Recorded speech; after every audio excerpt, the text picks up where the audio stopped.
राहुरी पोलिसांकडून राबवण्यात आलेल्या मोहिमेअंतर्गत 9 सप्टेंबर रोजी पोलीस निरीक्षक संजय ठेंगे यांच्या मार्गदर्शनाखाली पोलीस पथकाकडून विविध गुन्हे अंतर्गत अजामीनपात्र वॉरंटमधील एकूण 7 आरोपींना ताब्यात घेऊन कारवाई केली।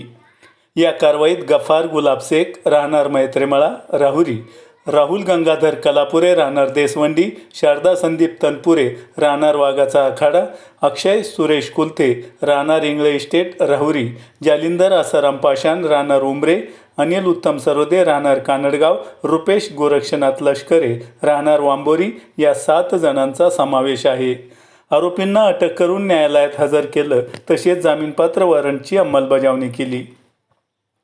सदरची कारवाई पोलीस अधीक्षक सोमनाथ घारगे, अप्पर पोलीस अधीक्षक सोमनाथ वाकचौरे, उपविभागीय पोलीस अधिकारी जयदत्त भवर यांच्या मार्गदर्शनाखाली राहुरीचे पोलीस निरीक्षक संजय ठेंगे यांच्या नेतृत्वात पोलीस उपनिरीक्षक राजू जाधव, सहाय्यक फौजदार तुळशीराम गीते, हवालदार विजय नवले, संदीप ठाणगे, संभाजी बडे, बबन राठोड, सतीश आवारे, सूरज गायकवाड, राहुल यादव, हनुमंत आव्हाड, संजय राठोड, देवीदास कोकाटे, प्रवीण बागुल, बाबासाहेब शेळके, पोलीस नाईक गणेश सानप, सचिन ठोंबरे, जयदीप बडे, अंकुश भोसले, सागर नवले आदी पोलीस पथकानं केली।